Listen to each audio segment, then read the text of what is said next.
जय हिंद साथियों। तो चलिए आज हम क्लास 12th का बायोलॉजी जनन चैप्टर का ऑब्जेक्टिव क्वेश्चन पढ़ेंगे। तो चलिए वीडियो को शुरू करते हैं बिना देर किए हुए। चलिए क्वेश्चन नंबर 1 कह रहा है, इनमें से कौन जलोदभिद पौधा है। क्या कह रहा है, इनमें से कौन जलोदभिद पौधा है। तो इसका आंसर जो हो जाएगा सिंघाड़ा हो जाएगा। क्या हो जाएगा, राइट आंसर सिंघाड़ा हो जाएगा। यानी जो पौधा होता है सिंघाड़ा वो जलोदभिद होता है। ठीक है, चलिए अगले क्वेश्चन की तरफ चलते हैं। तो क्वेश्चन नंबर 2 देख लीजिए कि पौधों में कह रहा है अर्धसूत्रण किस समय होता है। तो इसका राइट आंसर हो जाएगा युग्मक बनते समय। क्या हो जाएगा इसका राइट आंसर, युग्मक बनते समय। ठीक है, तो चलिए अगले क्वेश्चन की तरफ चलते हैं। अगला क्वेश्चन क्या कह रहा है देख लेते हैं। क्वेश्चन नंबर 3 क्या कह रहा है, क्वेश्चन नंबर 3 कह रहा है कि केचुआ प्राणी है, यानी केचुआ जो प्राणी है क्या है, द्विलिंगी प्राणी है। ठीक है, तो अगले क्वेश्चन की तरफ चलते हैं। कह रहा है क्वेश्चन, इनमें से कौन सा भाग द्विगुणित है। यानी ऑप्शन नंबर ए में कह रहा है युग्मनज और ऑप्शन नंबर बी में कह रहा है अंड। यानी कह रहा है द्विगुणित के बारे में पूछ रहा है। तो द्विगुणित क्या हो जाएगा, युग्मनज हो जाएगा। क्या हो जाएगा, युग्मनज। ठीक है, अगले क्वेश्चन की तरफ चलते हैं। क्वेश्चन नंबर 5 देखते हैं, पूर्ण उद्भवन की क्रिया निम्नलिखित में से किस में होती है। पूर्ण उद्भवन की क्रिया निम्नलिखित में किस में होती है। तो क्वेश्चन नंबर 5 का आंसर हो जाएगा ऑप्शन नंबर ए, स्पंज हो जाएगा। क्या हो जाएगा, स्पंज हो जाएगा।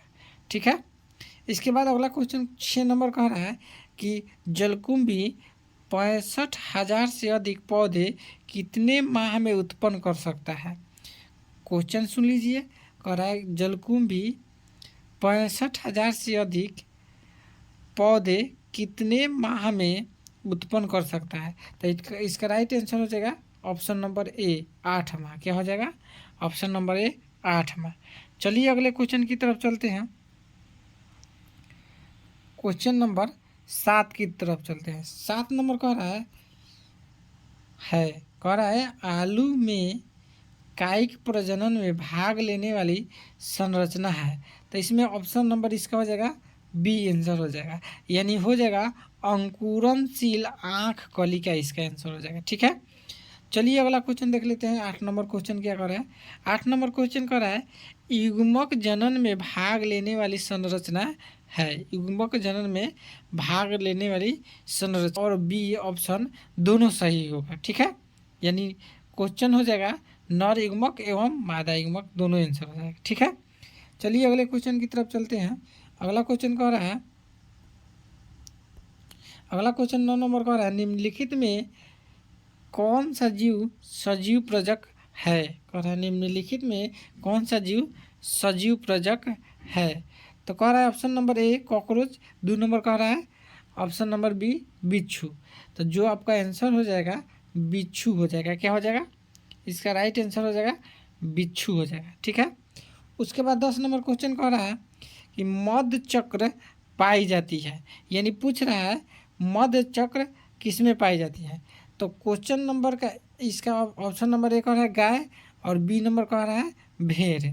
तो ये जो हो जाएगा गाय और भेड़ दोनों ऑप्शन सही हो जाएगा इसका। ठीक है, इसके बाद 11 नंबर क्वेश्चन कह रहा है कि ऋतुस्राव चक्र किस में होता है। कह रहा है क्वेश्चन ऋतुस्राव चक्र किस में होता है। तो ऑप्शन नंबर है ए में है चिंपैंजी और बी में है बंदर। यानी इसका राइट आंसर जो हो जाएगा दोनों हो जाएगा। ठीक है, इसके बाद अगले क्वेश्चन की तरफ चलते हैं। अगला क्वेश्चन क्या कह रहा है देख लेते हैं।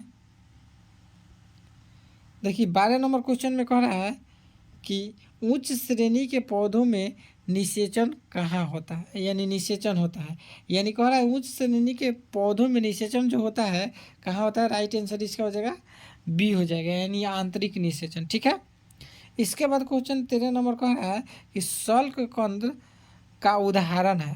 क्वेश्चन नंबर 13 कह रहा है शल्क कंद का उदाहरण है। तो इसका राइट आंसर हो जाएगा आपका answer number option number B, यानी प्याज इसका हो जाएगा। ठीक है, चलते हैं 14 नंबर क्वेश्चन क्या कह रहा है। 14 नंबर में कह रहा है इनमें से कौन उभयलिंगाश्रयी है, इनमें से कौन उभयलिंगाश्रयी है। तो देखिए इसका राइट जो आंसर हो जाएगा ऑप्शन नंबर ए हो जाएगा, यानी नारियल हो जाएगा। ठीक है, चलिए अगले क्वेश्चन की तरफ चलते हैं। अगला क्वेश्चन जो कह रहा है 15 नंबर, पेनिसिलियम नामक कवक में अलैंगिक जनन मुख्य रूप से किस संरचना के द्वारा होता है। और पेनिसिलियम पेनिसिलियम नामक कवक में अलैंगिक जनन मुख्य रूप से किस संरचना के द्वारा होता है। तो देखिए क्वेश्चन इसका जो राइट आंसर हो जाएगा बी नंबर ऑप्शन हो जाएगा, यानी कोनिडिया हो जाएगा। क्या हो जाएगा, कोनिडिया हो जाएगा। ठीक है, उम्मीद है कि इस चीज़ों को आप लोग अच्छे तरीके से समझ पाए होंगे और इस वीडियो के ज़्यादा से ज़्यादा शेयर कीजिए ताकि सभी बच्चों को लाभ मिल सके। तो चलिए आज के लिए इतना ही, हम अगले वीडियो में पढ़ेंगे।